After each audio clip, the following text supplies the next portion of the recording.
Sige, hulaan nyo nga kung sino tong payatot na to.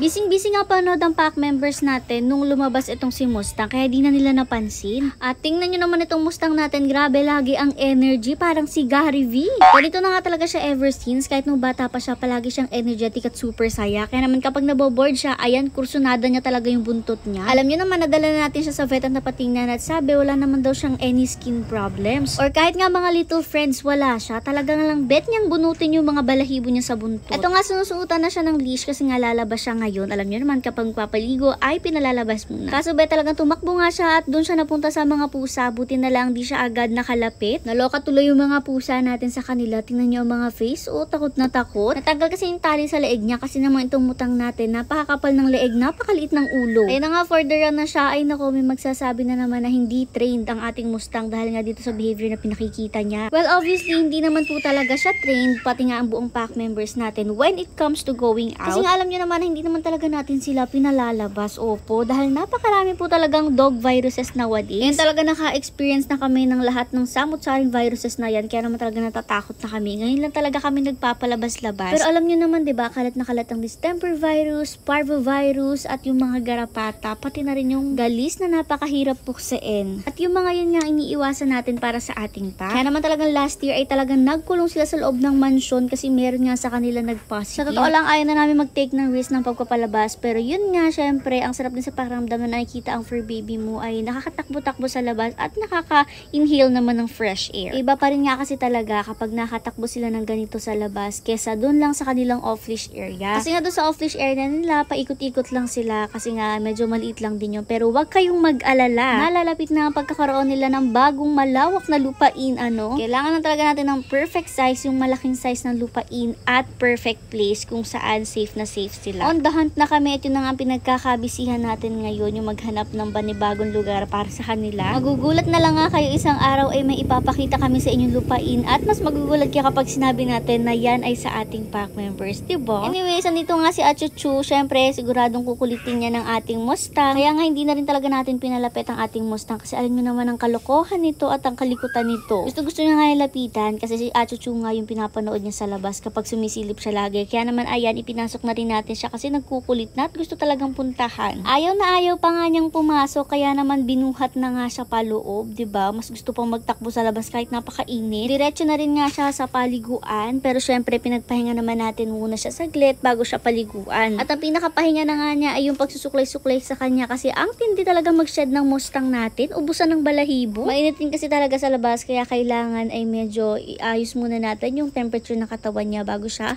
tuluyang maligo. After a few minutes nga at after niya ding suklayan ay niliguan na nga rin siya ng tuluyan at dyan na makikita talaga yung katawan niya. Kung napanood nyo nga sa vlog natin or kung nanonood kayo sa mga vlogs natin, anyway, subscribe kayo sa aming YouTube channel, Husky Pack TV po yan. Na-mention na rin namin sa inyo noon na talagang problemado kami kay Mustang dito ever since nakuha namin siya. Dahil nga grabe ang pagkapihikan ng Mustang sa pagkain. Simula nung bata pa siya, ganun talaga yung pagkapihikan niya at hanggang ngayon na lumaki siya, bedi na talaga siya nagbago. Oo nga't lumaki siya at tumangkad siya pero kitang-kita mo talaga yung difference niya from other pack members. Talagang medyo mababa yung timbang niya as compared sa height niya. Kasi naman kapag magpapakain nga yung ibang pack members natin, ang tagal ng tapos siya naman inuutik-utik at iniisa-isa pa yung pagkain tapos mas marami pa nga yung tira kesa sa nakain. Yan nga ang example na sinasabing picky eater at lalong hindi mo naman yan pwedeng bigyan ng sobrang sasarap na pagkain kasi mas hindi siya kakain. Ganun nga kasi ang ugali ng mga aso, kapag binigyan mo ng masarap lalong di kakain yan. At kahit anong gawin nga namin, dati binibigyan naman namin sila talaga ng chicken kaso ayaw din niya. Samantalang mga kasabayan niya buong pack members ay talagang sarap na sarap kapag may chicken ang food, siya naman talagang hindi rin kinakain. Ugali na nga talaga niya yun, be. Kaya tingnan niyo naman yung katawan niya, napakapaya talaga. Pero kahit na gano'n at kahit talagang problemado nga tayo dito kay Mustang everyday sa pagpapakain, ay love na love rin naman natin siya. At lately nga, naging problema naman natin sa kanya ay yung pagka-bored nga niya. Kasi kapag bored nga siya ay naginagawa niya, inuubos niya yung pinakabalahibo niya sa buntot. As in, hindi naman talaga siya nangangati. Talagang binuhat binubunot-bunot nga lang talaga niya yun dahil nga bored nga siya. Hindi naman din natin siya pwedeng bigyan ng laruan kasi nga ngangat-ngatin niya at lulunukin niya yung maliliit na pieces which is delikado din para sa kanya. At kahit nga mga veterinary tinanong na natin tungkol dyan at wala talaga tayong magawang paraan para hindi na niya ngat-ngatin yung buntot niya. Kung may alam nga kayong paraan para mag-stop siya sa pagngangat-ngat ng buntot, comment down below para naman matry natin dito kay Mustang. At ayan na nga, sinusuklayan na rin siya after niyang i-blower. After naman ng suklayan, pabango naman syempre at inaamoy-amoy niya pa nga. At eto na nga po siya after siyang maliguan. Ganun pa rin naman, nabawasan na talaga yung balahibo. Grabe nga talaga siyang mag-shed. Tingnan nyo naman talagang numipis ng matindi yung balahibo niya. Tingnan yung buntot niya, parang buntot ng tandang. At nakakulit naman kasi.